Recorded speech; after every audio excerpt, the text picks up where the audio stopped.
Hello, lively listeners! Welcome to Games and Feelings, an advice show about playing games, being human, and dealing with the fact that those games involve other humans. I am your host and question keeper, Eric Silver, and the trick that actual play podcasts and videos can play on me that makes me clap my hands like a little baby king is when the GM reveals physical objects that they give out to their players, and their players are like, what? Yeah. Perpetual guest Jasper Cartwright, what is the trick that happens on actual plays that makes you clap like a baby king? I love it, and I managed to do this for the first time a couple months ago when GMs play sound effects that they time. It's so satisfying. Yeah. And I did it the other day where I described a crack of lightning as I hit the space bar on my computer and it went, that's awesome.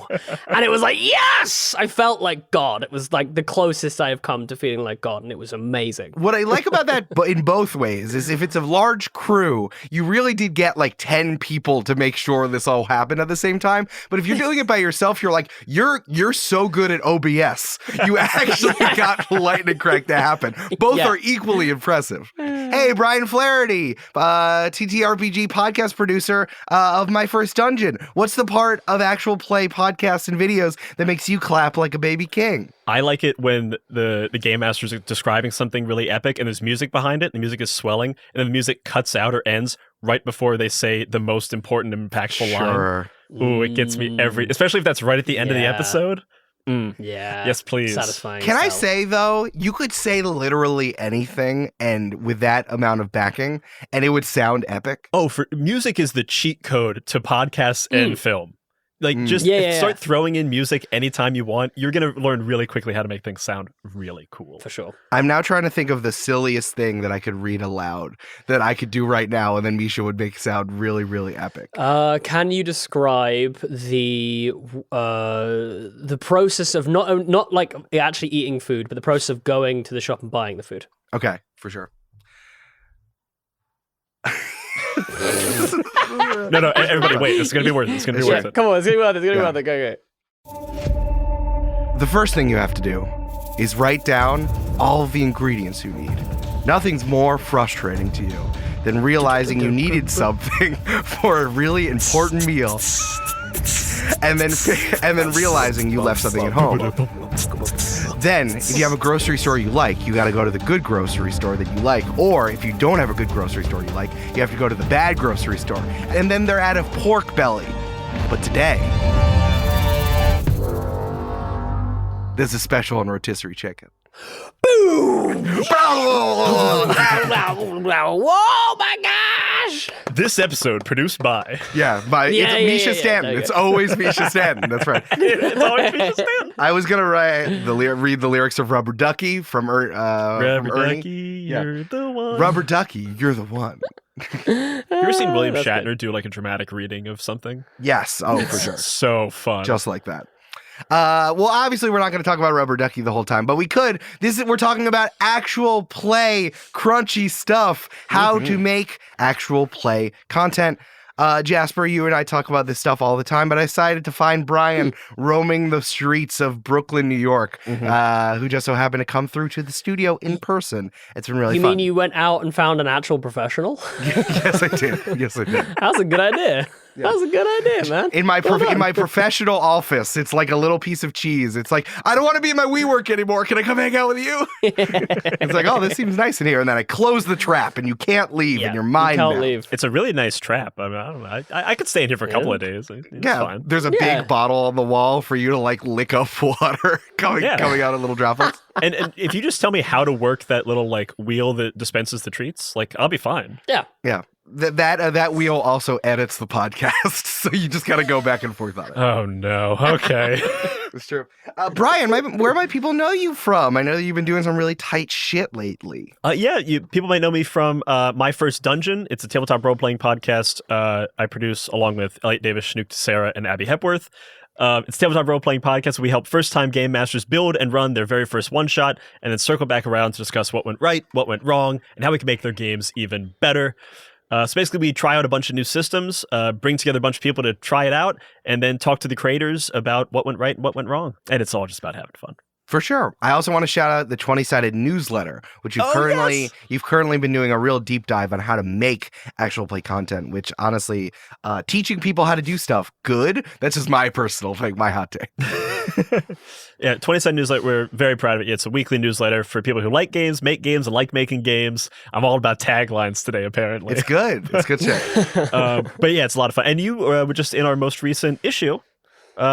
Given some advice about actual play podcast production. It was fun. Listen, it's all you got Eric to give you advice on? I did. I mean, I was desperate. I had to round it out. Yeah, so. I was talking to Brian about how to be really, really grumpy online so no one takes you seriously. Yeah, he sent me like a dissertation. I had to edit it down into a blurb, but he seems happy. So he was like, "Fuck this." I edited it down into a blurb, but I changed all the words. But otherwise it was basically Eric. I had to put the whole thing in quotes. So I don't know. It's like this does not count as the ideas and opinions of the person creating the newsletter. Well, wonderful. I have a lot of questions here, both from me and from people who have written in questions about what it's like to make actual play content. But first, let's talk about the games that are giving us feelings. Tabletop RPG Edition. Let's recommend a independent tabletop RPG that we really like and the feeling that it gives us. You got to give me an adjective, like we're doing a live journal post, which is a really good example that lots of people understand. I'm going to shout out the Avatar, The Last Airbender TTRPG, because I know some people that worked on it, and it's super cool, and I haven't had a chance to play it yet, mostly just because I haven't managed to get a crew together, and because the way my brain works, I'm like, hey, I should do this on a podcast. Instead of just doing anything for fun now, I monetize it on the all, same thing. or attempt to do that, and therefore I don't do anything for fun anymore. So that's why I haven't played it yet, but I really want to play it, and I've already checked out the rules, and they're sick, and it's cool, and obviously the new TV series is coming out on Netflix, which I have mixed emotions about. But anyway, I just thought it was a good tie-in. Go check it out. Go support those people. I think it's Magpie Games. Magpie Games, yeah. Correct. What's the feeling you get? Is it the feeling I get is was it too recent to say nostalgia? No, nostalgia counts. Is that yeah? Because I feel like as a kid it was like my entire shit. Like I've watched I literally recently watched through the entire thing. Of course. So, always good for a rewatch. I love it always a good time to so watch that much. show. So yeah, nostalgic is what I'm gonna say. Then nostalgia counts also. I saw a tweet going around that's like, they call them spaghetti westerns because they were westerns made in Italy. I think that we should call this group of cartoons hamburger anime because they're United States made anime, and Avatar: The Last Airbender is number one in that list. And I feel like that genre specifically conjures so much nostalgia. I feel like it was when we were all high school. Was like the peak of hamburger anime. Hamburger anime, I love it. I'll link to that tweet. That tweet's absolutely incredible. That's an unbelievable tweet. I hope that went viral for you. Oh, it did. Oh, it 100%. It went viral in my heart, and then I got sick and I had to lay down for 3 days. Yeah, because having a viral thing in your heart is definitely bad. It's really bad. I went to the hospital. It's true. That's okay, good. I'm glad you got that. Definitely checked solved out, in 3 days as well. Yeah, it was fine. I was totally fine, and it was all good. Brian, what's a tabletop RPG that's giving you feelings? Ooh, this is a nostalgic day too, because I'm also feeling nostalgic about Yazeba's Bed and Breakfast, the new slice of life game from Possum Creek and Jade Dragon and M. Veselak, and a bunch of other people.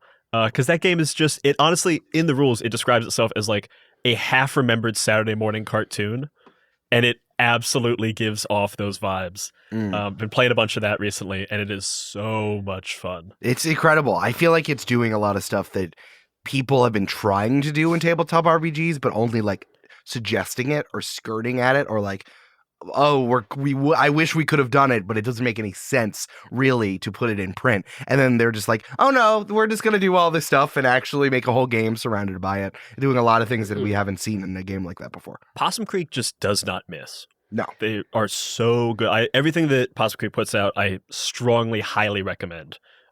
Especially Wander Home, Yazeba's Bed and Breakfast, Sleep Away are all phenomenal. Mm-hmm. I want to give also a special shout out to Jay because we went to a party at their house after I think it was PAX Unplugged, and it was in Philly, and that's where Amanda ran into her only friend from college, who she hasn't seen for 6 years. Whoa, that's what a lovely, that's just so wholesome. It was wild. I love that. That guy so that guy Roy also went to the same LARP camp as Brennan Lee Mulligan. It's really wild. Wow. Wow, look at that. Absolutely wild. Look at that. I want to feel, hey, I'm not going to feel nostalgic for this one. I want to feel victorious on behalf of Triangle Agency, which is a new game coming out from Haunted Table Games. Shout out to my good friend Caleb. I actually was able to play test a little bit of this. Basically, Jasper, it's Control, the tabletop RPG. Oh, yeah. I'm down. I'm 1,000% down. Paranormal investigation tabletop RPG, clock into work and protect the world in this game of paranormal abilities, corporate horror, and dangerous anomalies. Their goal on Kickstarter was a smidge under 10,000. It is currently raised, as of recording, $187,999. They're absolutely fucking crushing it, and as of recording, it has 14 days to go. I think by the time that this is out, it will have like just a few days left. But I'm sure you can buy this on BackerKit because it is currently thriving and will be here for a very long time. This game is really fun and is also exploring a genre you don't really see. Form following function, I think, is a really important thing coming from independent games of like, why are we playing this game? What is it doing that I can't get from anywhere else? And it's like, this is going to tell us how to play a paranormal game where you work for an agency where they shut down paranormal shit. Yeah. It's absolutely incredible. Very, very cool. I back that at like the highest tier, like day 2. Oh, yeah. Looks so fun. It's really, really fun. I'm probably going to go back this right now, honestly. Yeah. Because it looks great. There's also like the thing about character creation, there's I can't remember the thing off the top of my head, but there's basically 3 separate things you choose. Like, you know how you in Dungeons and Dragons you choose like species and class and background. It's by applying this to a different game system, you still are able, it's even more refined of the moves that you get from the 3 different things you get for your class. It's like who you are as a person, you have your abilities as a paranormal agency guy, and then on top of that you have your job shit that you have at the agency, and then all of those give you different moves. Dope as hell. It's really, really good. I'm feeling really victorious. Shout out to Caleb and Haunted Table Games.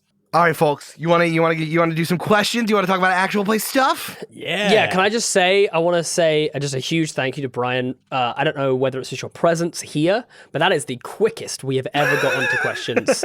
And I think that should be marked. I want to thank you. We might need you to come back, honestly, because the people might really love getting some of their questions actually read out for a change. We answer questions. We are. Wait, no, back on track. No. This thanks has gone on long enough. It's question time. Yes. No, question time. That's what we need, Brian. Go, Eric. Jasper, we answered so many questions in the sports episode. This is a bit. Answer the question. Oh my God. All right, Brian's sick. All right, so I think the first thing that we have to do is set the table here so people might know me from Join the Party. You might know Jasper from 3 Black Halflings and the various things that he guests on. And Brian, you just introduced My First Dungeon and the wonderful things that you're doing over there. But I think that a good place to start is, why do you all think the actual play genre/art form works? Why do you like it, and why do you think people like it? To be clear of what our definition of actual play is, I think that these are podcasts and videos and streams where people play a tabletop RPG, but sometimes not a tabletop RPG, any game, and kind of role play through it and tell a story as fueled by the mechanics of that game. Would we all agree? Yeah. Mm-hmm. Okay. Yeah. And then as people make digital products because of that, I want to drill down on what it's like making this thing. Yeah. Nice. Heck yeah. So I kind of think what people love about it. So in general, I think that people don't follow story or something. Like, people care about story, but it's not the thing they come back for. People come back for people. Like, you follow your favorite people, you know, influencer culture, whatever. But if you love a person, you want to support them. And I think that there's like a dual nature of actual play shows where there is the story and then there is the behind the scenes story of the people making the story. And those are happening simultaneously. So you get to watch a story being made and you also get to watch the story happen, which is just like, you don't get that anywhere. Like, there's a reason people watch like behind the scenes featurettes and stuff, because you want to see that process, and process is interesting. And in actual play, you get to see both at the same time, and you get to see how people make it and how the things they do right, the things they do wrong, and how it comes together. And it's just a really cool bit of magic that is just always interesting. Even like kind of anyone, it's a fun thing that it feels like anyone can do because there's just kind of an inherent magic to it. Yes. Well, I was going to say, first of all, I think that's a really great point that Brian brought up. I think that we live in a world now where we all really want that kind of like personal connection and personal feeling. And I think that you don't get that from most other like mainstream media. You don't get that from a TV show or a film because they're kind of set up in a way to make all the people feel inaccessible and kind of, up on a sort of pedestal, so it's harder to empathize with them. So I think that's a really good point. The point that I wanted to make, however, was kind of a bit like the horror, like a horror analogy here, which is that for me personally, the scariest thing is always the unknown. Like once I see the bad guy or the demon or whatever it is, I'm like slightly less scared of the movie as a whole, just because I can kind of quantify what it is roughly.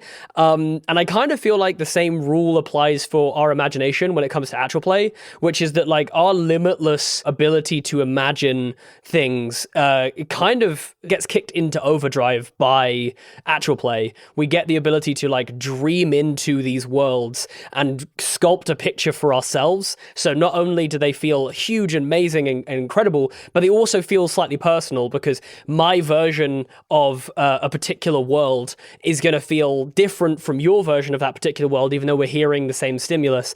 I think there's something about the lack of kind of clear visual that allows you to kind of dream into it, and I think that it just kind of unlocks people's imagination in like a really, really rewarding way, and in a way where I think people are less critical of it as a medium because inherently they have more of a stake in it, you know what I mean? Right. So like if the world's not clicking for you, then it could also just be that this isn't your vibe, and I think people get that a bit more inherently because they're like, well, I just can't imagine it, you know what I mean? Whereas it's different in like a TV show. If that doesn't kind of look great or whatever, people are like immediately able to kind of criticize or whatever it may be. So yeah, I think something about the kind of boundless imaginative space that it allows the listeners or watchers or whatever to occupy, I think is one of the reasons why it's as popular as it is. I have to say that's also why I like podcasts the most out of all of these three media that I've assumed. I mean, I also love watching streams and I also love the editing that goes into actual play videos, but like being able to imagine everything in my head and not really having any sort of visual stimulus about like, oh, what is a character supposed to look like, from especially because it's locked into kind of like the artist's version of it. I'm like, no, this is who it is in my head. That's why I love fan artists making content. I'm just like, show me what you think I said is honestly my single favorite thing. And it ends up being a little bit more participatory because as like I can remember explicitly where I was when I heard like certain moments of my first listen through of like the Adventure Zone balance arc. Yes. Like I know exactly where I was on 23rd Street when like that first music cue came in and Buried Blue Jeans came back. Yeah. Like I knew what I was because I was imagining the world. I was participating in that creation a bit more passively than the players, but you're still participating. When you're watching something on a screen, it's just coming at you and you don't have to work at all really to consume it. Whereas when you're listening to an actual play, you can kind of tune that dial however you want, but when you're really into it, you are very actively creating that world with the players, even though you're not at the table. I agree. Yeah. There are some other comps to other media that I've been thinking about in terms of like seeing behind the scenes things on TV shows.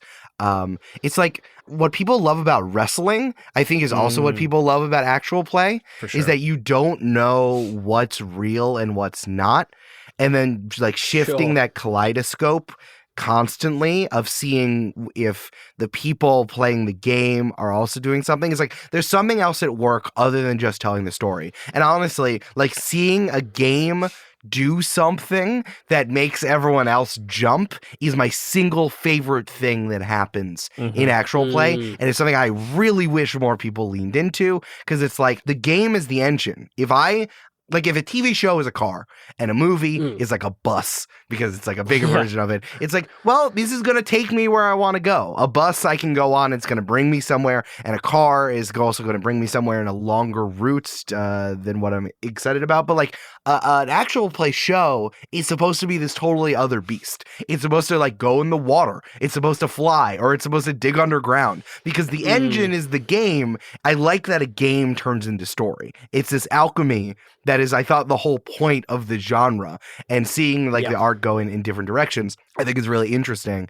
And also, I think it's like, certainly worth like capital C criticism for people to examine it and the different things that happen within this particular medium. And I mean, I've been calling it an art form because I'm a pretentious New Yorker with a beard. But like the actual player art form, it's like I want crit. I really do want crit.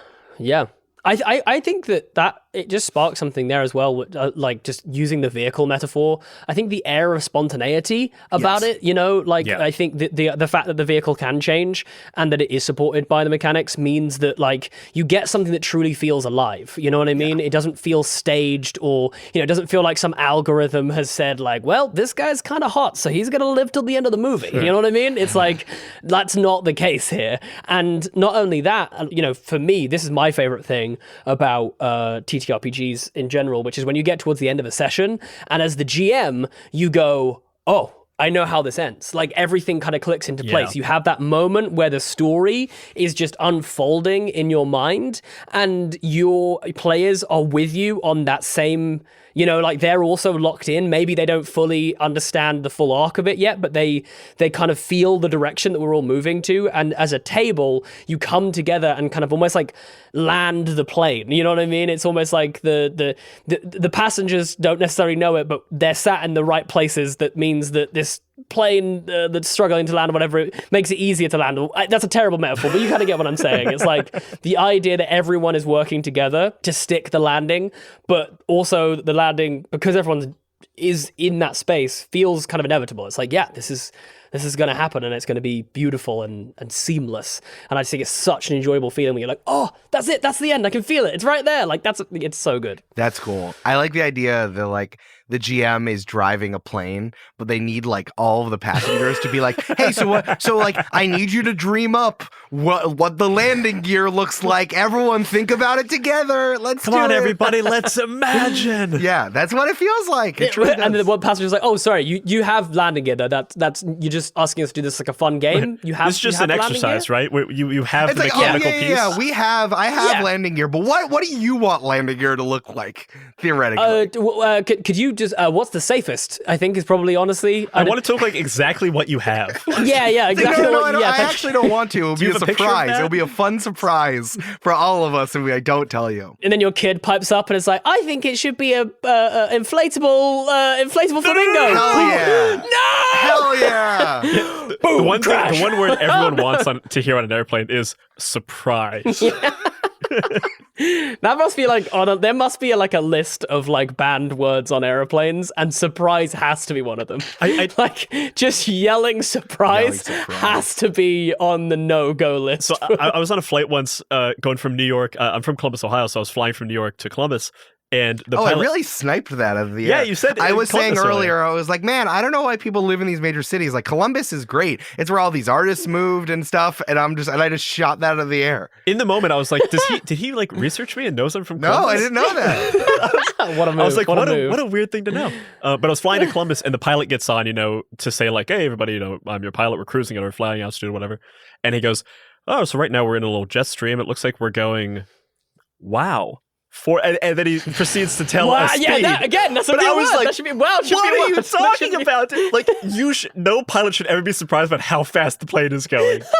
No, but I really want to petition. If this isn't a thing, wow has to be on the list of bad words. If I hear one of the flight attendants look towards something that I can't truly see out of the window and go, wow, like that's bad. That's so bad. Like I can't handle that. Is a flight attendant sitting down and putting on their seatbelt the equivalent of a player going, uh-oh?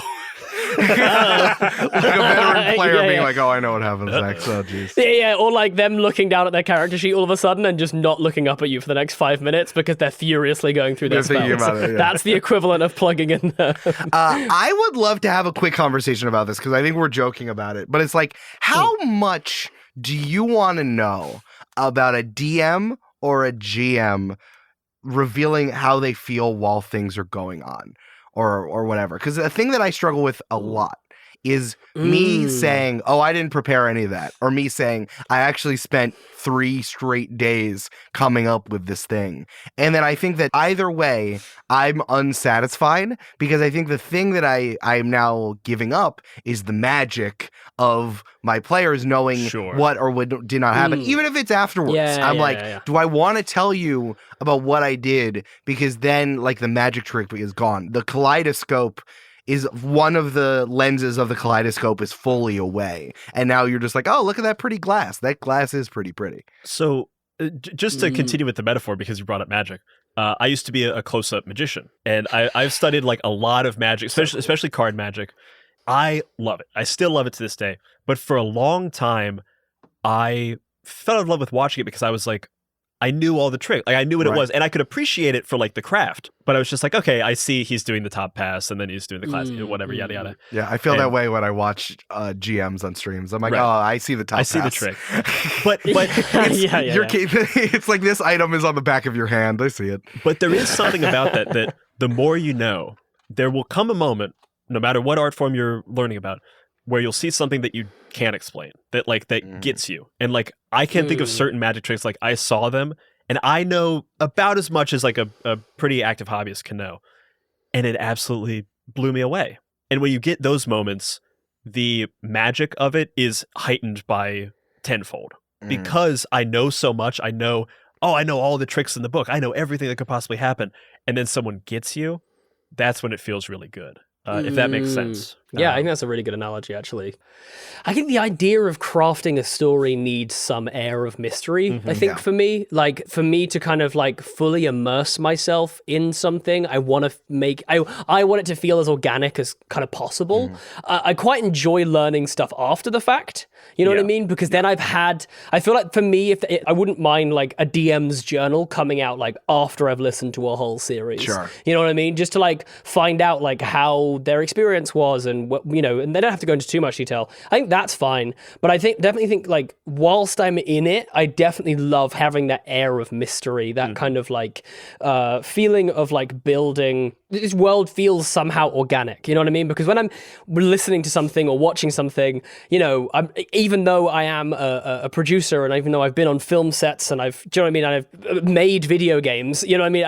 I'm not sitting there playing a video game thinking like, I wonder what that was like in the volume that day, you know what I mean? I'm not, like, it doesn't, do you know what I mean? Like, so, but maybe if it's like a constant stream of like BTS footage around this video game, maybe I am then thinking about it, you know what I mean? Can I put a pin in something you just said as someone who works with video games, and this is Games and Feelings, and I also spend a lot of time listening to like video game podcasts and reading video game criticism online, but then it becomes like that thing where everyone's like, wow, these jumps don't feel good, or all these games need to be 60 FPS. No, they don't. They actually don't. But then it's then it becomes these catechisms, or almost these words that people latch onto of what people think is the stuff in video games, right? I'm just wondering if as this art form is developing, and because there is not really much capital C crit, now it becomes just like, oh, I love this. Or if I say too much about listen, we're doing it here because I do want to talk about it. Right. But it's like, but it's like, if I say too much on the same feed, and Jasper, I know, actually both of you know this, if I say something on the same RSS feed that has the art on it and also the talkback on it, am I giving people language that only turns them into smarks? Like smart marks, to use a wrestling term, but then all the fun is taken away. I know people in wrestling love being a smark and love seeing the seams, and they love into that, but I don't know if the love is still there if you see the seams of like how much work goes into it. But then again, I'm just being this is like something I've been wrestling with quite a lot. Yeah, I think it's about how general it feels for me. Do you know what I mean? Like, I think it's like, it's very easy for me to disassociate as someone who, you know, has like studied like film for a long time. It's very easy for me to disassociate when watching a film.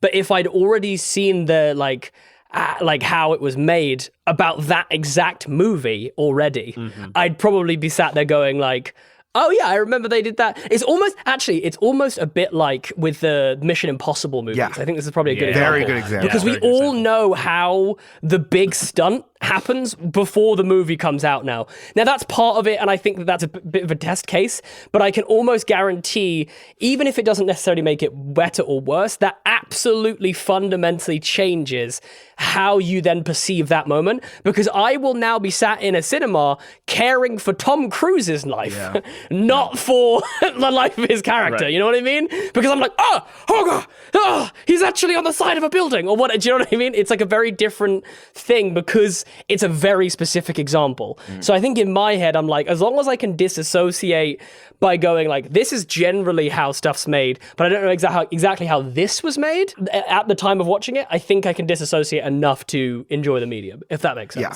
but I also think that comes with like 150 years of modern film criticism. So that's also why I'm feeling a little bit self-conscious about what I do now, where like, we already touched on this a little bit, but I feel like things got kicked off with Balance with the Adventure Zone, which started around 2016, if I remember correctly, or the first episode came out in 2015 on the My Brother and Me feed, and then they spun it off to a full show. But remember, a show called Not Another Dungeons and Dragons podcast began in 2018. So like I don't know what that signals necessarily, but it certainly signals that like the genre was starting to mature. I don't know if people were getting tired of it now, and now it's kind of kicked off from there. So I don't know. I honestly could go either way on this. So part of it, like me as a consumer of media, I do like digging into those themes and like seeing how things are made as they're being made. Like we were talking about before, I love the podcast Startup, which is about like a podcast about making a podcasting company.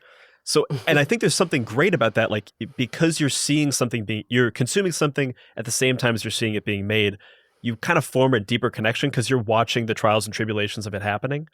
So I do enjoy that, but at the same time, I do love the mystery and the excitement of not knowing what the magic is. Like, I think there is a great joy in feeling that, like, oh my God, I can't believe they planned that 20 episodes ahead. And look they've been laying these breadcrumbs the whole time, not realizing that the DM's like making it up as they go. No, I'm fully prepared. I don't know what you're talking about. And it's also nice to like have, I firmly believe that like tabletop role-playing games are something everyone can and should do. Like it's not a magic that is that difficult to attain. Wow, you're saying also Dick Cheney should play tabletop RPGs? Wow. You know what? Maybe he'd be better for it. Who knows? If we had Dick Cheney play Wanderhome, you're saying this world wouldn't be a little bit better? He'd be the one guy with a gun in Wanderhome. He'd be that one man. And yes, there is a veteran class, a veteran playbook in Wanderhome. Right, yes. And if you kill someone, you immediately have to stop playing the character, and Dick Cheney will be like, man, I shoot that frog. It's like, all right, Dick, you're gone. You're done. We're done. You played one session. You're done. But maybe he would learn from that. He would shoot someone, then be like, what, I don't get to play this great game anymore? No, there are consequences of you shooting someone, Dick Cheney. I wonder actually whether there is a slightly pre-agreed language to all of this as well, because I do think there are some things that we kind of as a community go, oh, we're okay with knowing that, because everyone knows the classic, like, oh, we've met a goblin, his name is Pants Face? Yes. This like, is exactly what I'm and talking now about. that goblin's going to go on the journey. And we know that's like the bit that we all know. But like you said, though, that like breadcrumb trail of like then big reveal, did the DM just make that up, or did, was that the plan the whole time? That we don't know. And I feel like that's the enjoyable stuff to not know. Whereas like the little things that almost become like inside jokes of like, oh yeah, they screwed up. They've named that goblin Pants Face, and now Pants Face is going to be coming on the journey. Now Pants Face is a fan favorite. He's got so much fan art. Exactly. That's, I think, like an agreed thing, because you can then feel that, and as a DM, you can play into that, and you can be like, oh, okay. Yeah. It's me, Pants Face, and it becomes this big, funny, and I think that's as much a part of the medium as well, because it's like, oh, we've all played TTRPGs, we've all had that experience with our GMs, and and how desperately they've wanted to get rid of a Pants Face, but yet here we are, and it's kind of relatable and funny at the same time. Pants Face. Pants Face comes back Pants 18 Face. months later and saves one of your characters by sacrificing Pants Face's self. Pants Face has no pronouns. It's just Pants Face. Honestly, it's just Pants Face. Pants Face. We're joking, but like the biggest like mic drop moment for me that like first got me to really truly love TTRPGs was the Adventure Zone. They introduced a character like episode 3 when Barry they realized Blue like they Jeans, can be funny. They introduced Barry Blue Jeans, who's like a bit character. And was just like a quest giver in the Mines of Phandelver 5th edition, like a written module. But yeah, they say his real name. They're like, fuck that. Let's call him Barry Blue Jeans. And there's an episode. Spoilers for Balance Arc. Yes. There's an episode like 60 episodes in where Barry Blue Jeans has died in like episode 10, and Barry Blue Jeans comes back, and I know exactly where I was in Gowanus. I know what groceries I was carrying when that happened because I stopped and went, holy shit. And that's an amazing moment. Blue Jeans! I love you him. said really loudly in the middle of the shot. It's not that far off. And how many how many artistic mediums make you do that? Right. We probably get like one TV show a year. Yeah, that maybe you does get, that. Can I also Maybe. say something about podcasts that you did that in a grocery store, and you have to do that while you're sitting on your couch for anything that's visual. It is fun. It can happen anywhere you're putting on your headphones. Whereas everything else is kind of like a ritualized, okay, we go to the theater, we sit down, we have our popcorn. Which I love. Which I love, yeah. I'm not taking away from it. For sure. But you're going in prepared for this to maybe happen. With a podcast, that can kind of happen anywhere. In the same way that like the first time I listened to Serial, I was like working out at the gym. And like that was an interesting Do you know experience. Serial, Jasper? I've had so many people try to get me to listen to Serial, and I know It's okay. I will, It's fine. It was cool in the moment. Oh. When it was okay, of the cool. zeitgeist, thank it was goodness. important. It's now gonna be now like when you watch like, oh my god, this movie from the 50s, incredible, and you watch it and it's like, it's so slow. What's going on? It's like, oh no, they were the first one to do all of these things. Yeah, I had that same thing sure. with Lethal Weapon. I watched it the first time, Yes, and I was like, yes. oh, these are all tropes. And I realized like, oh no, literally all the tropes came from They Lethal invented Weapon. it, yeah. Yeah. We were literally talking about Lost. We did a big episode on Lost for 3DH. And it was like very much the same thing of going through and being like, oh my god, they really invented the wheel. Like, it was like, this is kind of a big deal. Hey, it's Eric, and I got Super Mario Oreos. Wahoo! Okay! I dunked it in milk. Womp, womp, womp, womp, womp. Now I'm big. Now I'm 6 feet tall, and everyone respects what I have to say. Support the wonderful independent content here and all the stuff that I'm saying. Patreon.com/gamesandfeelings. Ad-free episodes. Extra episodes of the replay. I'm going to go bother Jasper, and I'm going to put some exclusive content on that at the end of August. Get excited, folks. I'm really, really excited about doing this. And shout out, as always, to our producer-level patrons, Polly Burge, Kelsey Duffy, and Peyton, who don't need to collect the Mario Oreos and let it get moldy in their closets because they're true gamers, and they just talk about it instead of proving it with weird branded stuff. Join now if you want to be a part of the wonderful team here, patreon.com/gamesandfeelings. It is a great day to try another show from the Multitude Podcast Collective, and I think you'd like Head, Heart, Gut. If you wish you had more Multitude shows to catch up on, good news! We make a weekly debate show featuring all of our hosts called Head, Heart, Gut. Every month, we take an iconic set of 3 items from pop culture or the world we live in and pit them against each other. In the first 3 weeks, each of our contestants will present their choice, answering the questions on our definitive survey of greatness. And in week 4, each contestant participates in a formal debate with the judge. We have decided which is the best fruit, which is the best movie musical, which is the best thing to do at a theme park, and much, much more. There are years worth of arguments between Multitude hosts for you to cover and enjoy. Head Heart Gut is exclusively for members of the Multi-Crew, which is our membership program for all of Multitude. But if you want a preview of the show, just search Head Heart Gut in your podcast app for the sample episodes. You can listen to 8 episodes for free. Again, search Head Heart Gut in your podcast player for a Head Heart Gut sample and see what the Multi-Crew has been loving for years. We are sponsored this week by the Volari Gamer Pillow. It's a pillow designed to support your hands, forearms, and elbows, thus removing the strain from your shoulders and neck while you do your gamer hunch. It promotes better posture and prevents the discomfort commonly associated with extended gaming sessions such as sore neck, shoulders, and back pain. Hey folks, we're all getting older. We get older every day. And I think it's important that you support your back and get something, whether it's a heating pillow or something wonderful like the Volari Gaming Pillow. You can also use this not just for gaming. I know you're gaming all the time, you gamers, but you can use this for working from home on a laptop or a tablet, reading, watching movies, or just relaxing, maxing real cool. It's handcrafted with high-quality materials, including a premium suede-like cover and carefully selected filling. The Volare pillow offers a plush and durable surface that enhances comfort. So, if you're interested in this, what I'm sure you are, use code GF10 at checkout for 10% off your order at VolareGG. That's VALARI.GG and use code GF10 for 10% off your order. And now, back to the show. I want to pivot a little bit because I think we're touching on some stuff that, like, it's almost like especially because I promise I didn't want to plug it like this, but like I've recently gotten on TikTok and seeing the D&D memes kind of evolve in a different way. So it's funny how like these inside jokes of playing tabletop RPGs has now defined our understanding and enjoyment of this art form, of this medium. So I think that we have a lot of questions here that are a lot of related to the difference between playing on a microphone and playing at home, either before we started making actual play content or after. I mean, honestly, let's just... After?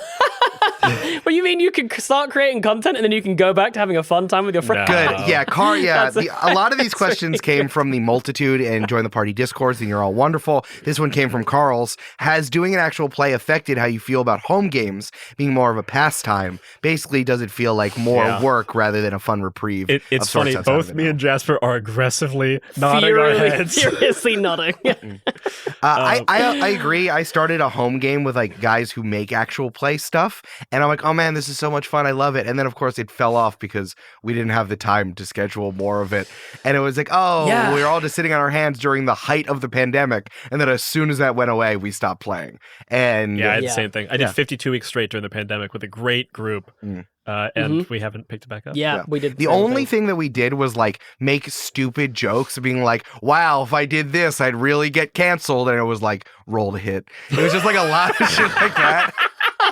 But we're like at the point of like where we were all saying dark jokes about that when we had nothing better. It's like that was the only thing I couldn't do because it's not funny for other people to hear. This is the weird thing. I would be more than willing to play in a home game. I just cannot bring myself to DM a home game. That's fair. Like that's way like prepping for a home game is way too much just like work now.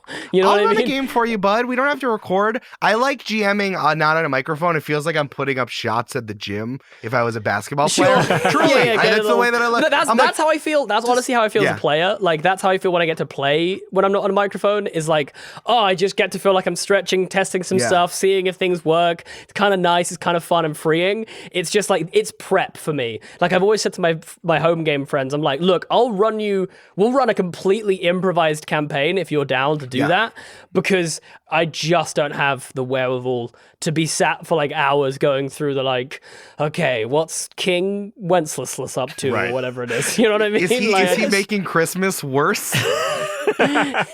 Yeah, that's exactly what he's doing. Do you guys find yourself in like recorded actual play shows doing less prep over time? Yeah, for sure. I think it depends on what it is. Sure, but I think. It's the same way that I approach acting, right? Which is that like I think when I first started, it was really about like I've got to do X like 1 through 10 checklists to make sure that I'm fully prepared to do this.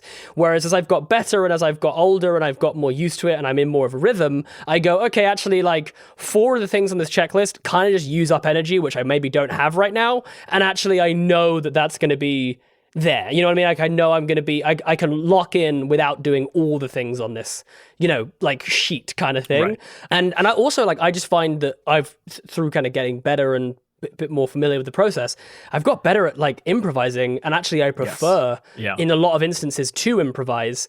And so I don't like to over prep because I then get in my notes and I'm sat just staring at my notes. It's why I always find like the beginning of campaigns so hard, because you're like, I've got so much lore to get through, you know what I mean? Before I can get to the point where everyone's in the tavern just dicking about and having a good time. You kind of just want to like brain dump directly into your players' heads. Yeah. Yeah. I feel like again, I'm being a little hesitant of what I'm saying because I don't like saying how much I prep or don't prep. That I guess I did. Okay, so I guess I've answered the question with my action by asking this question.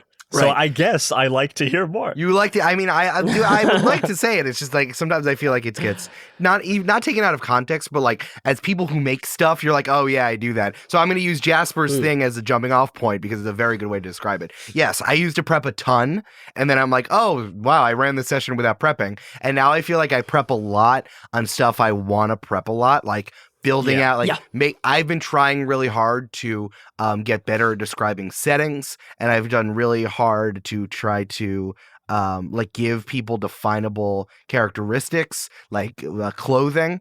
So I'm prepping that, and I want, like, if I don't write this down, I'm going to be very bad at doing it in the moment. So I need to write it down, and then I end up making like whole other games inside of games, and things. I have very like unbalanced prep. Sometimes I do a ton of prep on one part of a session, and then I leave the rest open because I'm much better at improvising than I used to be 5 years ago. I think, I'm very much the same, where it's like you kind of call your shots. When there's a session you know is kind of on rails, in a sense, you're kind of like, okay, great, I can go Or it's already like set up. So I'm like, let's see how this plays out. Like, you know what the first beat is, and then your players will decide the rest. It's like, okay, great.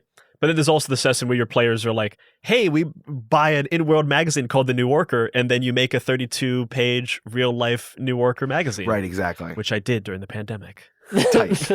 I'll send it to you. It's very good. Awesome. I want to see that. Yeah, we'll link it. Do you want to link it in the episode description? Oh, I'd love to link it in the episode description. All right, make sure to send it. I'll link it in the episode description. Amazing. I think for me, it's like, so this is a really good example. I'll do a ton of prep for like a big combat session that we're going to do, because for instance, like just mechanically, I want to be as in the moment as possible when I'm running multiple, characters. We've got environmental stuff going on.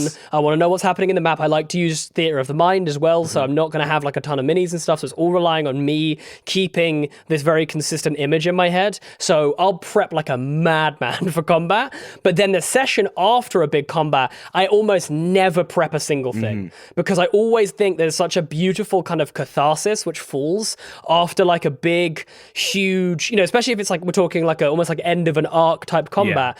I really want to know how the players are feeling after that, what they want to do, and so I've really tried to just like hand over the reins to the players in that moment to be like, where are your guys at after this? Because this has been a harrowing experience. This has been a potentially world-altering experience. People might have died, got really hurt. You might have revealed things, all this kind of stuff. So I really then hand over. So I think. To jump off what you said, Eric, it's a very unbalanced prep, because it's very much about like some sessions I'll plan loads, other sessions I'm gonna go in with as much of an open mind as I possibly can, so I can just respond off of what people want to do. Yeah, I mean that's true. That's certainly true. I want to have an entire conversation about running initiative on a podcast, but I think that might take us for the rest of the time, and we have other questions that we Easily. need to talk about. But I'm 100% agree with you. Again, there's a thing, I don't want to say I don't prep, because it's like I did all my prep in the beginning of the arc or in the last session, and then I'm just going to let it go and see what happens. Like, I could keep playing for another 3 hours because everything I need to know is already done in play. So I'm 100% with you. Definitely a pre-prepper. Can I just tell you one quick thing about initiative that I think if you don't already know, you might like? So cool. Yes, because you're going to reveal my trap card, and I might end up talking about it. So this isn't D&D initiative, but the recent game, Die, the RPG, from Rowan Rick and Deckard, Kieran Gill, and Stephanie Hans. Their initiative, they have initiative in the game, but it's defined by which character is most narratively important. So like whoever it makes sense to go first goes first, and then you choose as a group who goes next. That's pretty cool. That is in the book, and also in the book is a great line. It's like talking about how to prep for a session, and the last line of it is, if you've read this far, you should stop prepping. Yeah, no, that's fair. So excellent book. We ran a great season about Die. I'm pitching my first dungeon, but I think that is a great note on initiative. Like, who does it make sense for? Who's narratively important here? Is it Bob, who's fighting his evil long-lost uncle?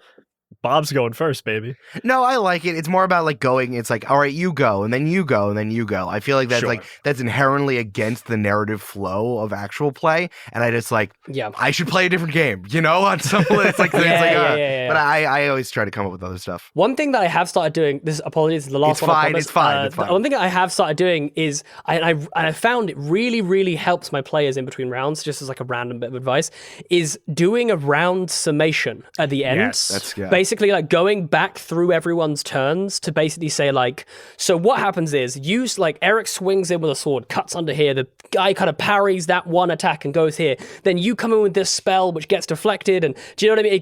I think it adds that kind of like slightly cinematic element where everyone then kind of really understands the concept of this is all happening at the same time. And also I found that it leads to then some interesting things for me as a DM, because I suddenly put everything together at the end of the round and I go, oh, actually, like if that did all happen at the same time, maybe this is going to happen at the top of the round. You know what I mean? They've deflected this spell which careened into the ceiling, and do you know what I mean? Like just little things like that I'm like, oh, we can do something here that might make like a top of the round lair action a bit more interesting than just like fog appears because they're vampires. You know what I mean? Which, again, nothing wrong with that, but like, I need that clip for I want to make that my text tone is you saying that. Fog appears. Fog appears because they're vampires. Fog appears because they're vampires. There you go. Oh my God. There's 2 reads Can we for make you. that a ringtone? If you want to Yeah. make that your I want it to be a ringtone. ringback tone when someone calls me, even they better. hear it. That would be great. Fog appears. Eric will be at the phone momentarily. Yes. That's a wild thing that we don't have, that's not an option. What used to be. That It should- was only a thing like in the early and mid 2000s. And I remember I was like so Bring jealous that of my back. friends that had them. Yeah, I thought yeah. it was so cool. it was like they were playing pop punk to you while you called them. You know what I mean? I mean, the thing is, I'm mostly thinking this is just for people that I want to annoy, Yeah, because I'm pretty good at 100%. answering quickly for if I want to annoy. But like, I'm just thinking if you're on, like, if you spam call me and then you get Nyan Cat, like, you deserve that. You know what I mean? You deserve to have that in your brain for the next like 5 hours. I'm just thinking of that John Mulaney bit. Bwah, what's new, pussycat? Yes. Yeah, perfect. Or just like a hey, it's me, and then like a nice big gap, and then And a fake out. The tone starts Yeah. again. Yeah, a little fake out. Love that. And then it goes to my voicemail. Oh, And the voicemail, it also has a fake out. yeah, That's the terrible. multiple I hate fake that. outs. I hate that so much. I want to make that so bad.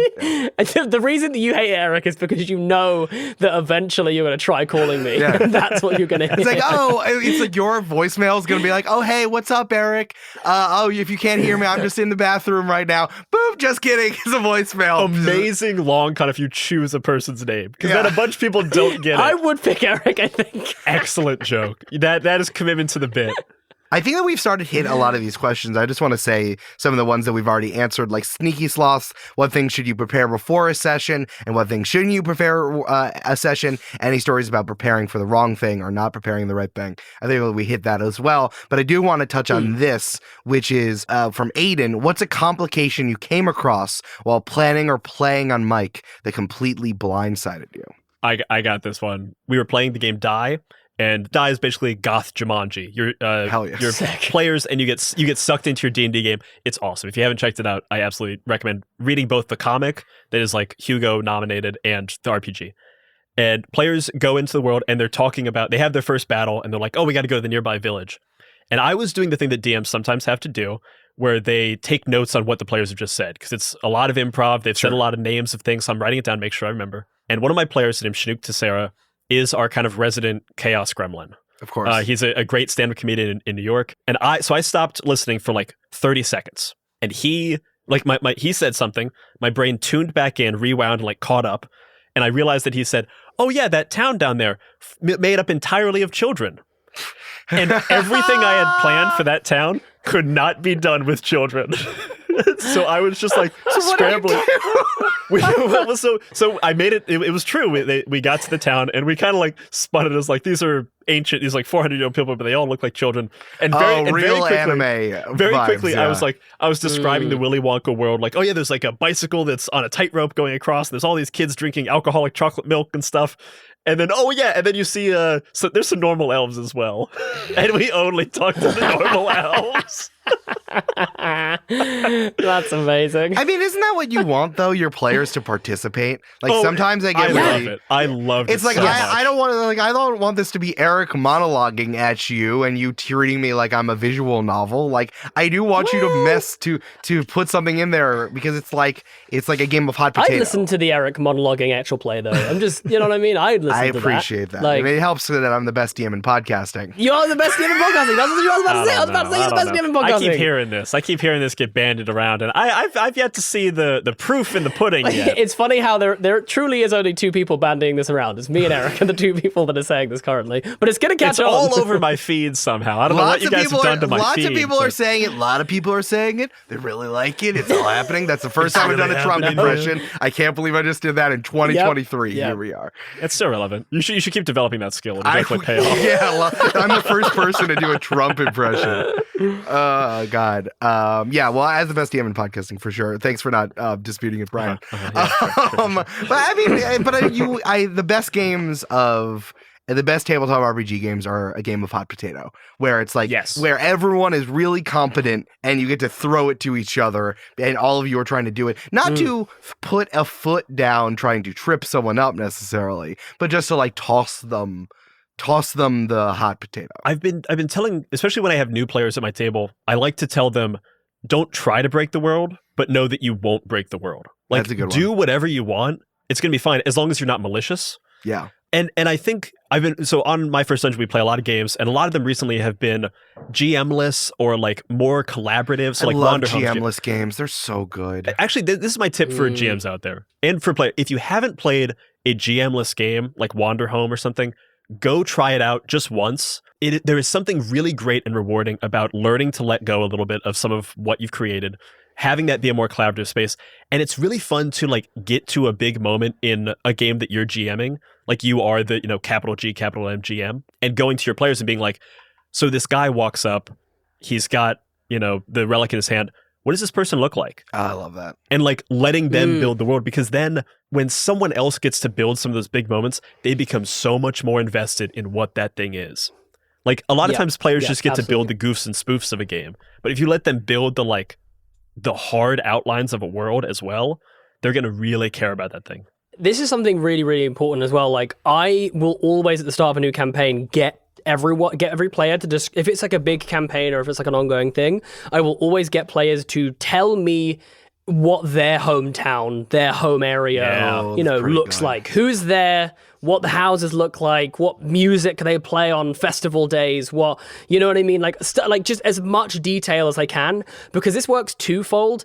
It gives them a huge amount of investment in the world, which you can then extrapolate out, you know what I mean? Because you can make that town or that city a bit notorious and other people have heard of it and they can be talking about it in cross-chatter and stuff like that, which is really enjoyable for the player. But also, it gives you, the DM, the exactly what this player is after, like what kind of things they want to do and see, because you're like inherently as a player, you're going to describe something that you're like is really close to your character, is really close to the vibe that you're after, and do you know what I mean? So it's going to teach you some stuff about your players, which you can then use to kind of, again, like reverse engineer, get them engaged. Do you know what I mean? If they describe this super gothic noir, cathedral which his family lives in, then it's like, okay, cool. This dude's probably going to want some like gothic-y stuff in the campaign, and that's like going to increase that level of buy-in, because they'll also feel like, oh, that's kind of like my hometown. Like maybe I kind of, do you know what I mean? It's like, I think that that increases buy-in for sure. So I still have a podcast called the 20-Sided Podcast, which is like our kind of long, like our more traditional actual play show. And for a while I was doing a companion show called Cannon Fodder. And the idea of it was I'd bring on people, we'd spin the wheel of world building, and it would have like a thing, and we'd build the world that we're going to be playing in. So like, of course, it would have like, sayings or greetings or minced oaths or, food or something. And every single episode, the same thing happened without fail. I'd bring on like a comedian, and we'd spin like, oh, food. And I'd say, okay, we're going to go to this continent. What do they eat here? And I had Tim Platt on from Rude Tales of Magic, and he said, they eat mud. Like every comedian made To I also say that's what Tim Platt would say. Oh, yeah. And he also eats mud. Every single comedian came on and they'd said like the dumbest poop joke to start. But then I would dig into them for like 45 minutes, be like, all right, so they eat mud. let's like dig into that. What is that mud made of? Why do they eat it? What's The about consequences of their actions? No. You dig in, but every single time without fail, the comedian would start with like the goofiest spoof they could ever think of, and by the end, they were incredibly invested in the thing they built. And it could have been as dumb as food, but the second you bring it up one time in a campaign, they're so fucking pumped to see it. This is a question that I think is important because there are 3 more questions I super want to hit. Hell yeah. So the first thing is, hey, because you brought up comedians, hey, just to say, do you need to have done 4 UCB classes to be in actual play? No. I don't know. I recently found out what UCB was. So Jasper, no. you don't have to make yourself sound less American. It's fine. No, I'm not American, man. Very nice. UCB, how much? I want to clarify, that was not the voice I was doing. That was what I was doing. I was doing more. I was doing this one. I don't know what it is, to be honest. We are 2 different guys. Very nice. We're just 2 wild and different crazy guys. I've never done any improv. Absolutely not. But as you could tell by that little improv that I just did, I am in fact a professional without going to UCB. So no, you don't. And honestly, if you watch actual play, if you've watched a season of Critical Role, you've learned enough about like improvising and performing. Like by consuming stuff like that, you are kind of actually learning, even if you're not trying to. Yes, you've seen good and bad. Yeah, this is a genuine little a thing. I used to, and this is no word of a lie, I used to despise improvising. I used to absolutely hate it with a fiery passion. At drama school, I was like the least funny dude when it came to improvising because I couldn't get out of my own head. I absolutely hated it. I was like, give me a script, tell me where to stand, and I'll do it. I did not enjoy it at all.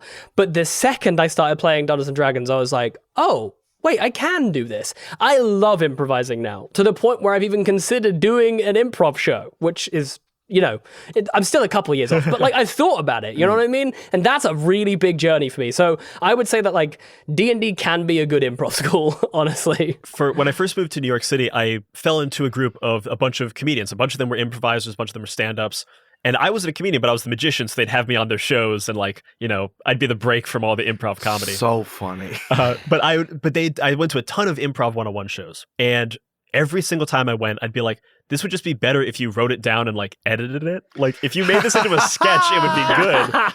I was like, every improv set would be better if it was a sketch, if you took time and like did some stuff. And I think my career choices in general have kind of reflected that. But now someone said something to me that really impacted me, that you cannot film danger. Like you can't capture danger. It can only be experienced in the room. And I think actual play gets probably the closest to that, like especially live streams and things. Because when you see someone improvising there is a certain amount of collaborative fear that everyone has in the room of like wishing for someone to do well. And like that exciting energy can only exist if it is being made up in the moment. And I think it's the same reason why, like, when we see in action movies, like, if you know that the driving stunt actually happened with a car, like, Baby Driver, that there's actually a driver doing those stunts. Yes. It hits. Even if the stunt's not crazy, it's just like a guy going around a turn in a cool way. It really hits. You feel it. But then when you see cars jumping out of buildings in Fast and the Furious, it doesn't, like, it's cool to see. It's spectacle, but you don't feel it in the same way. Yeah, it's the Mission Impossible thing all over again. It's like holy shit, they actually did that. Yeah. What the hell? It feel like just inherently, and maybe there'll be a time when like AI and CGI is like can replicate we are it. not talking about that. But I'm putting my X card down talking about AI. My only point is I don't anticipate there's ever going to be a time when like something can generate or something can 100%. Can make that feeling of danger. It kind of has to be present. I think we just inherently know it, and that's the exciting part about improv and like seeing live theater and live performance. And I think actual play gets the closest of any of the like art forms to replicating that while still being recorded. Yeah. I also want to say that, like, I find that improv is only one thing that goes into good actual play. I think that, to use a sports metaphor here, is like, you see Usain Bolt run, and he's so fast, right? I think it's more interesting to me if someone who's incredibly good at American football or basketball is also crazy fast and like 6'4" and can do the skills the most. It's just one element, part of this game, and doing the game, doing this thing that pulls together all this other stuff. I mean, the thing in baseball, in American baseball, is you have to have all these tools. Like being a 5-tool player means you're like good at hitting and like throwing Batting and catching and batting and fielding. Yes. And like that's what I think is this. It's this amalgam of all these different things instead of just one thing, which is why I love like crunchier actual play shows that isn't just like disguised long form improv, because that's another thing. Then I'd rather just go watch someone sprint instead of pretending that like a game of soccer is a track meet. You know what I mean? So I think that that's. I just want to say that it's one element of everything involved. There's one question here from Lyle. How do you balance polishing things for release without losing that organic feeling? What you were saying about the danger. Man. There is a sweet spot that feels like a fly on the wall of friends playing D&D, but with all the 5 minutes to look up the rules, go to the bathroom, and get snacks removed, but seamlessly. I would also say there's a lot of other stuff that gets removed or added or enhanced on top of that. Like, is there a balance? How is finding that balance going? So I may not be the one to answer this, if I'm honest, because I'm pretty far on the far end of production. I do an intense amount of post-production, sound design, music, because I really love it. I really like it. Yeah. But I do try to keep in, because ultimately the conceit of my first dungeon in the show is that we're teaching you to play a game, we're bringing people together who've never played it, and we're learning together. Like, our hope is like, we're helping you learn new games. Like, try this new thing. It's fun. It's different. You don't just need to play D&D. You can try these other games that can get you closer to the story you want to tell, rather than using like the Swiss Army RPG of D&D. But because of that, I cut out a ton of like little moments. I don't know if I hit the sweet spot. I hope I do. But I think as long as you keep in the soul of it, the goofs and the spoofs of people at the table, like all I'm cutting out is like ums and ahs and dead space. Like, I'm trying to cut out the things that make people sound like they're thinking a little bit, but I keep in the moments where they're making the decision. So you cut out some of the thought, but you keep in the decision. And when you're using, sound effects and music, I'm not trying to hide things. I'm trying to amplify. Because ultimately, when you're at the table, the world in your head at the table is so vast. And like, when you're playing D&D, like, you hear the soundtrack in your head in those like most epic moments. All I'm trying to do with music and sound design is replicate that experience that's happening at the table, and like how epic and cool and badass it is to people who weren't there and can't quite experience it in the same way because they're not actively participating. Yeah, I don't think there is a sweet spot, to be honest. I think it's a really unique, impersonal thing, like the vibe. You know what I mean? Like, some people absolutely love Critical Role, which is 4 hours, like no real edits, all like live in the moment, like, music and whatever being played. Some people love Dimension 20, which is more edited, and then some people love like Dark Dice, for instance, which is like even further than Dimension 20, which is like At all of our home games, Jeff Goldblum shows up. Yeah, exactly. There you go. But I mean that like it's a very personal thing as to like what you enjoy when listening to an actual play. I loved listening to JTP because I loved the flow of it. It felt very filmic.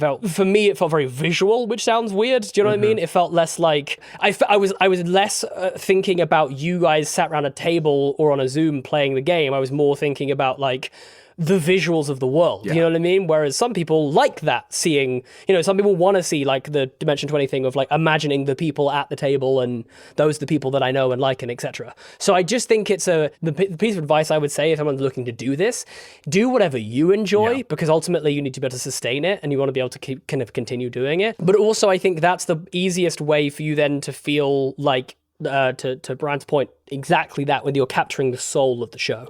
Because I think that's exactly where I'd say is the most important thing, making sure that you keep the essence of whatever you found at the table. I think I agree with you. I don't think there's a sweet spot. There is that spectrum and you get to choose where you decide on it.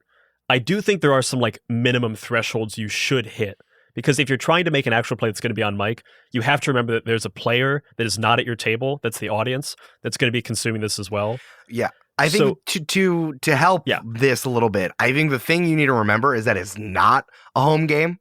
That's more the thing is like, Jasper, it's funny those two examples you put up of Dimension 20 and Critical Role. It's like, Critical Role is just a game of friends recording, just playing for 4 hours. Like, those guys are also all professional voice actors. They're professional actors. And like all these people, and so many people work on Dimension 20. right? Like, look at those credits. So many people work there. So many. And I just think it's more like minimum threshold. I agree with you, but it's also to say like minimum threshold is that we are professionals making art. And like, that's the thing that you don't want to confuse. Yes. Is that like people are there is no 100%. sweet spot because it's not the same. And I worry that once people forget that, once people think it's like, wow, this is the best home game I've ever seen. I know, but the vibes are home gamey. And that's the soul of what you're talking about. Yeah. It's a soul of a thing you do at home, but it's being raised by an artistic floor. And it's a different thing. And yet it's a different thing. Yes. For sure. I think the only thing to remember, especially like with, this is very specific to podcast or actual play, is there are moments in every game where if you're at the table, it makes sense to have silence. And like, if you see someone's face going, but they're not saying anything, that's exciting and that communicates information visually. But when it's just audio, just a whole bunch of silence that doesn't make any sense, it's just cutting out those things that don't translate.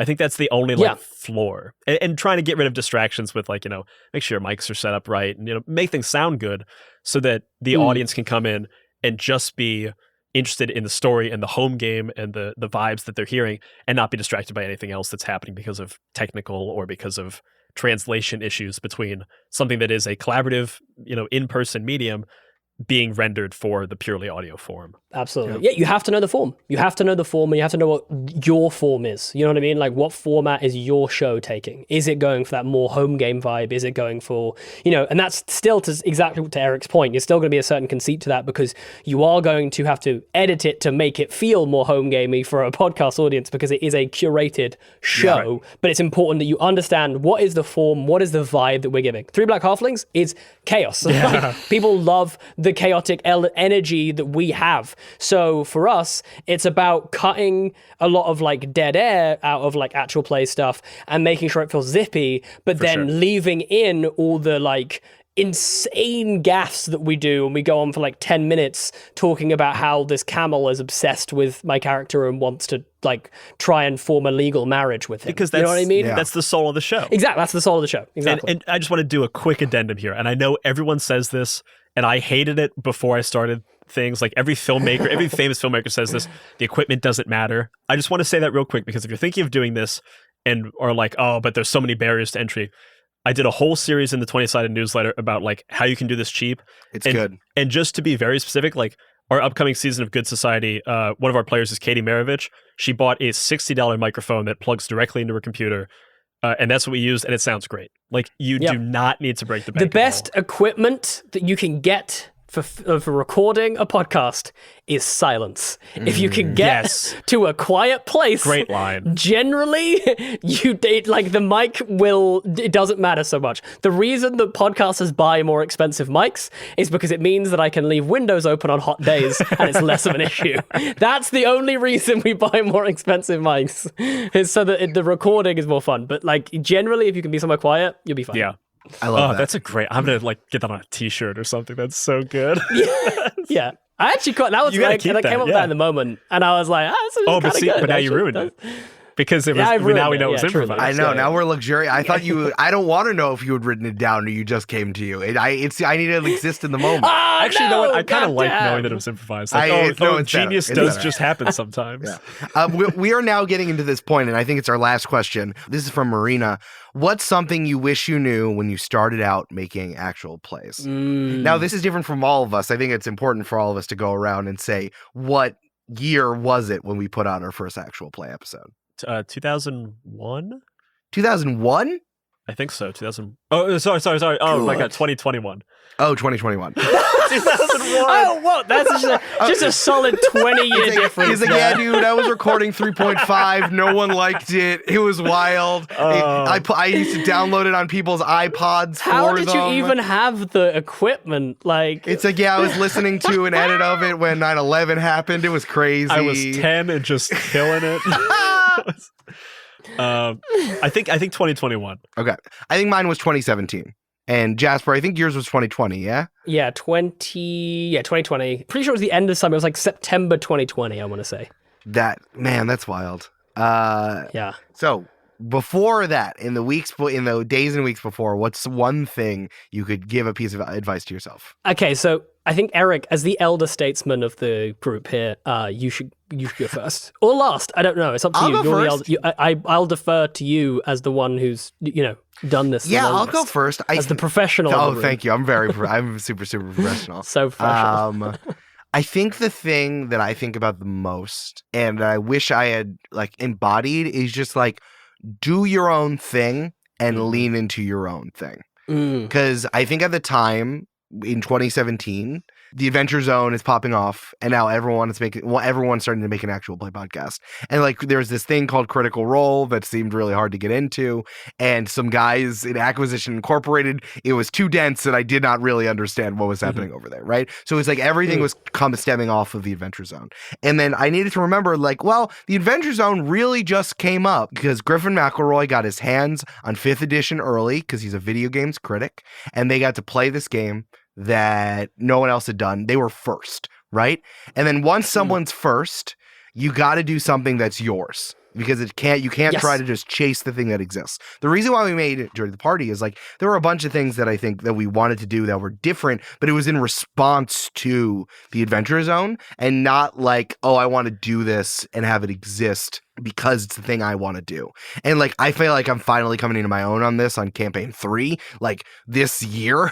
Oh, I'm doing the shit that I want to do. And that's me and the most hour show possible. And it took me a very long time to get there, but I wish I had known that from the beginning. It's like, do the thing you think is good and then lean into it as hard as possible because some things will develop and you just cannot try to chase the first thing. I like that. So I want to give two. I want to give a very technical one and then a kind of broader one. The very technical one is back up all your stuff. Good one. Good one. Buy 2 hard drives because there is a very real chance I would not be right here because we had recorded the first 4 episodes of 20-Sided Podcast. I was editing at a cafe in the West Village. I was packing up. My drive fell on the ground. It fell 2 feet. When I spun it back up, it went click, click, click. It had all my information on it.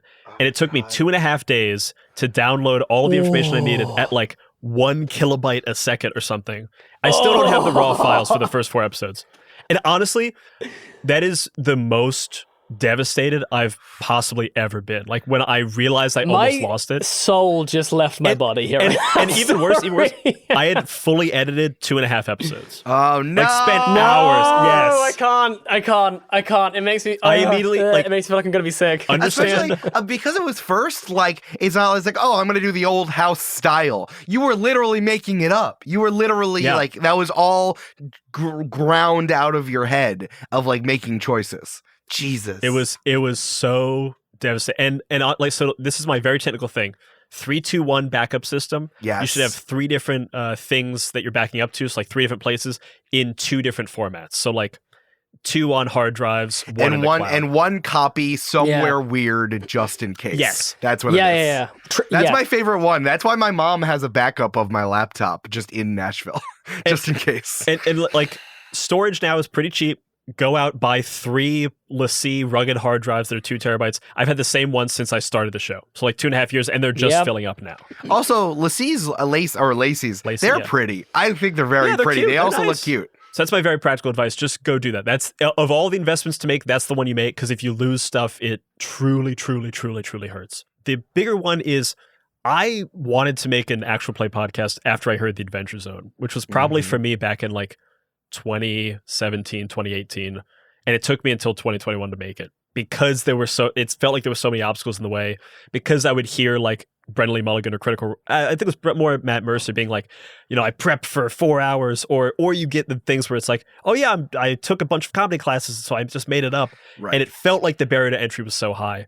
And it just isn't. That's what happened, I think, in the time. I don't know, Jasper, if you like juked it or something, and you guys were just like, oh, there's no black people in actual play. We should make this, which is an incredible fucking reason to make something. And I'm so glad it exists. But it's like, man, those walls went up, I think, around as soon as the pandemic hit.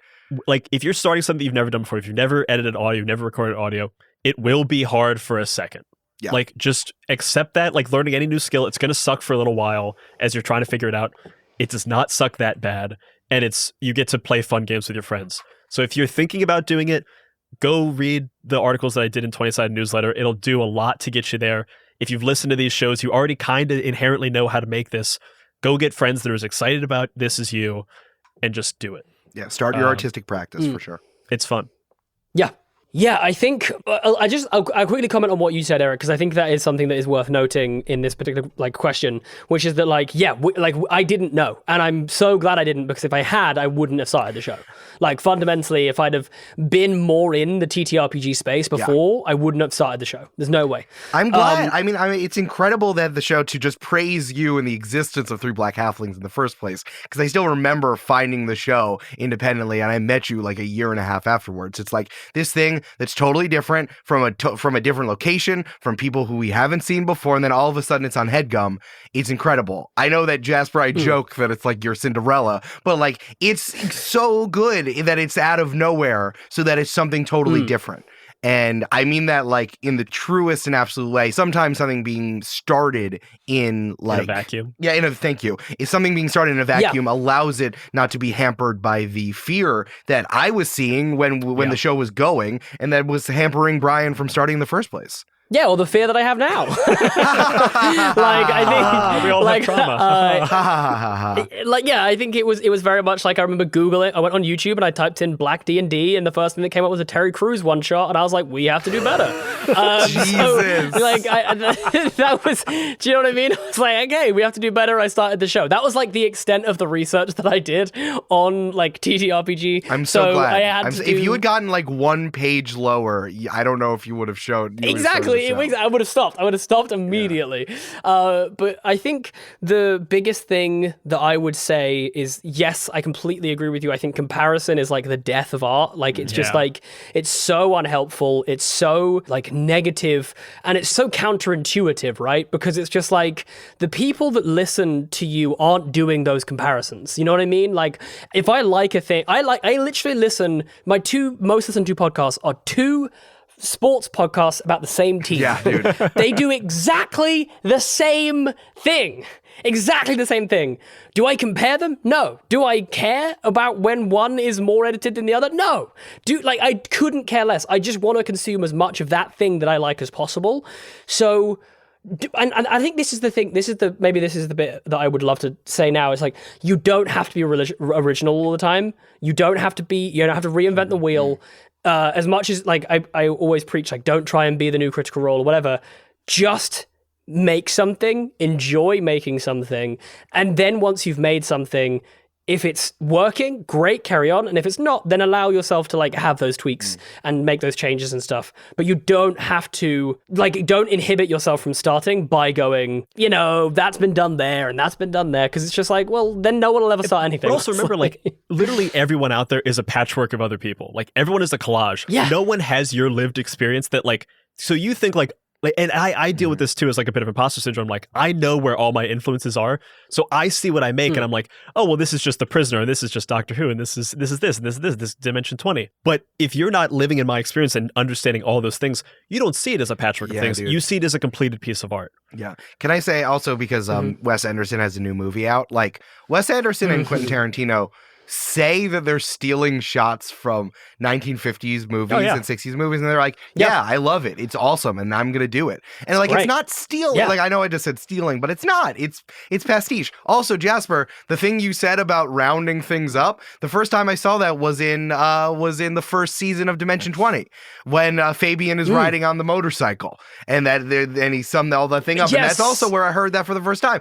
Again, we're just saying it together because it's good practice and you can pick it up. But like, who cares that you're grabbing something from someone else? Yeah. You're just impressing your players and then therefore the audience, because you're trying to capture the joy.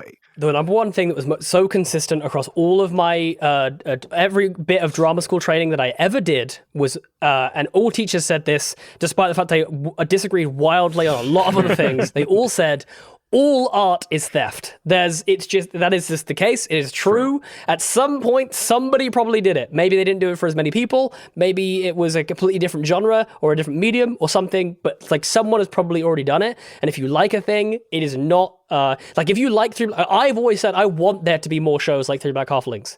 A rising tide lifts all boats, first of all, and I really, really want to get to the point where Three Black Halflings is not revolutionary. It's not like something new or exciting. It's just like another black podcast. It's like you want to be Lethal Weapon, where it's like, great. Now, maybe that's a bad comparison now, but, no. I have a point. I really want to Three Black Halflings. I just want it to be Lethal Weapon. That's just what I want. I mean, all the tropes of the buddy comedy come from Lethal Weapon. So I was going to say I was going to say Three Black Halflings is the Sting. That's way better. But what you said, no, it's Lethal Weapon. It's better. Yeah, we can cut this. We can cut this. No, we're keeping it all in. Mischa, double it.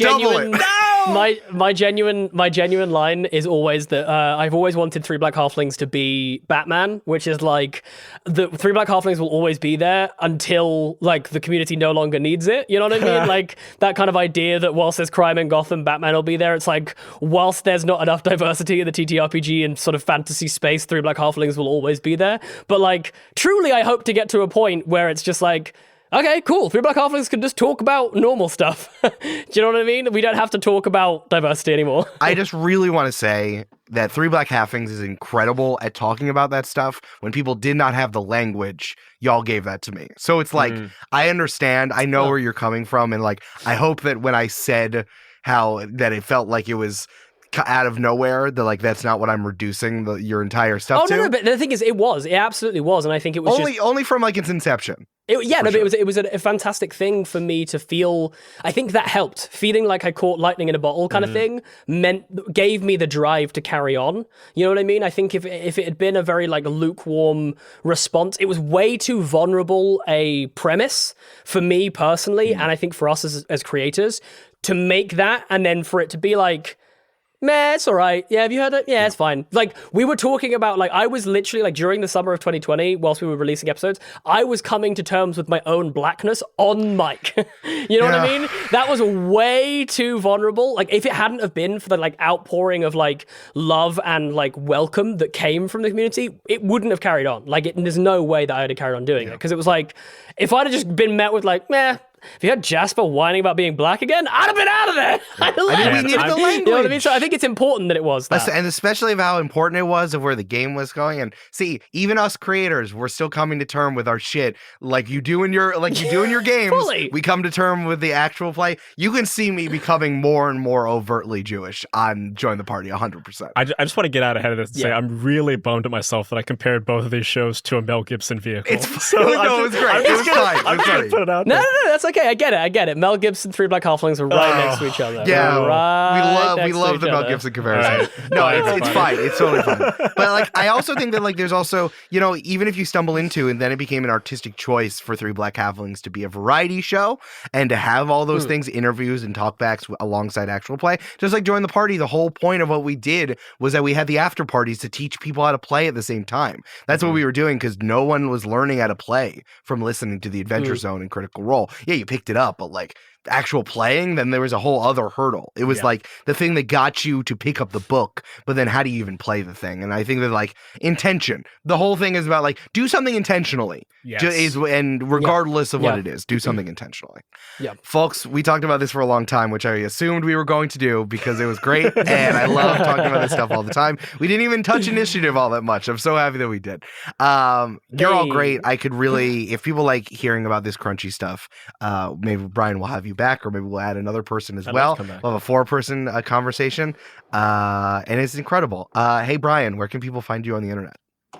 You could find me playing on My First Dungeon. We're about to do a new season where we play Good Society. Good Society is like a Regency era game of balls, of balls, Jesus, of balls and parties and high society and stuff. Good Society, incredible game. Incredible. If you watched Dimension 20's Court of Fey and Flowers, it's the same system that was used there. Half of it. Half of it. Half of it. You can also find me on Twitter at Mr. Brian Flaherty. That's MrBrianFlaherty. And I strongly encourage you to check out, if you liked any of this conversation or if you just like TTRPG news and stuff, the 20-sided newsletter is a newsletter I write with me, Elliot Davis, who's a great game designer in his own right. And we talked a bunch about actual play production recently, and also just talk about like cool games coming up and what we want to share and promote in the space. Yes, I'm definitely going to link the particular one that had all the advice from the various people in the episode description. Yeah, if you read nothing else, just go in and read. I got a bunch of great actual play producers to give like their biggest piece of advice, and I told them like make it practical and make it really helpful. And Eric joined a bunch of people alongside of Esther Ellis, who does Dungeons and Daddies, Shane O'Connell from Mission to Zix, a great improvised honestly my favorite podcast of all time, Jeff Stormer from Party of One, Jay Stroutman from Planet Arcana. But it's an excellent article with a lot of great advice, so I'd strongly encourage you to check it out. Hell yeah. Jasper, where can people find you on the internet, dog? Hey, you can find me at JW_Cartwright on all of my social medias. I'm doing a bunch of shows. I'm actually on Dark Dice, which I mentioned earlier.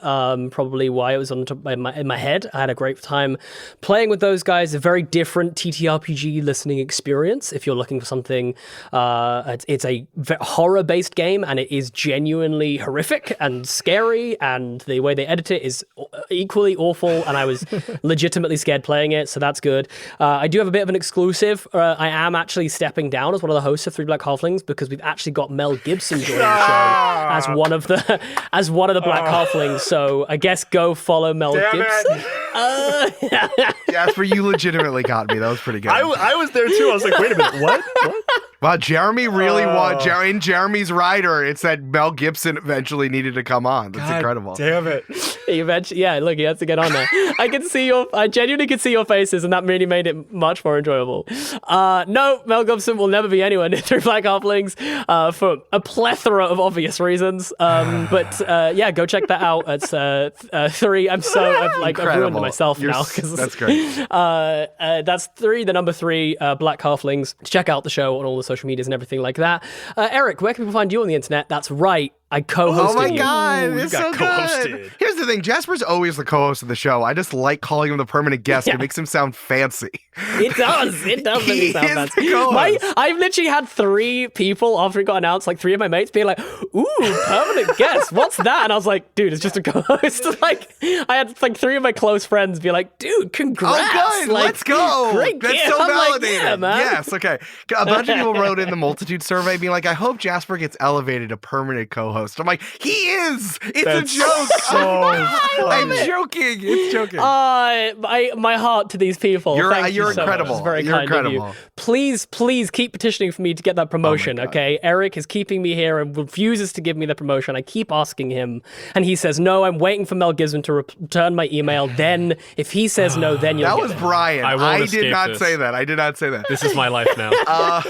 You can find me on the internet at L_Silvero, on Twitter, EL_SALVERO. I am on TikTok now. It's fun posting. I'm really enjoying it. You didn't say that was your name if you were a Lucha I know, Libre I was wrestler. waiting for that. Oh, well, the people. I was excited about TikTok. I was excited about the Lucha Fine, Libre. that's my name. How dare Lucha you. Libre Wrestler. That's my name. Thank you. I'm on TikTok. I'm at Eric V Silver. I'm posting a lot of stuff. I'm trying to do this thing where I come up with a NPC within 3 minutes after rolling on it on a table. I've done 2 of them right now. That's and fun. The thing that I've been trying to do lately that I'm setting up, I just got a new clamp so I can have 2 things going at the same time, is so that I don't have to do any edits. So it's just 3 minutes, no edits, so that people can literally see me do it on the fly. So I'm really enjoying it. It's a lot of fun, and TikTok's fun, man. Follow me. But all this stuff, all these links are in the episode description. Go check it out.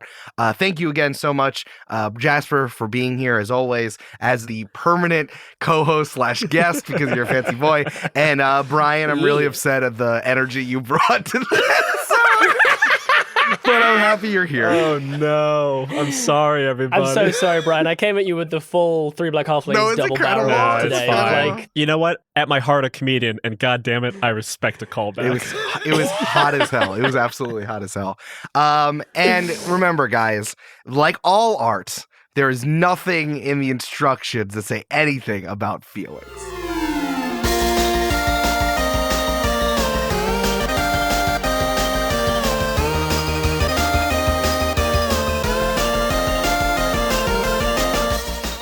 Games and Feelings is produced by Eric Silver and edited and mixed by Mischa Stanton. The theme music is Return to French Toast Castle by Jeff Bryce, and the art was created by Jessica Boyd. Find transcripts for this episode and all episodes at our website, gamesandfeelings.com. Until next time, press X to enjoy the podcast.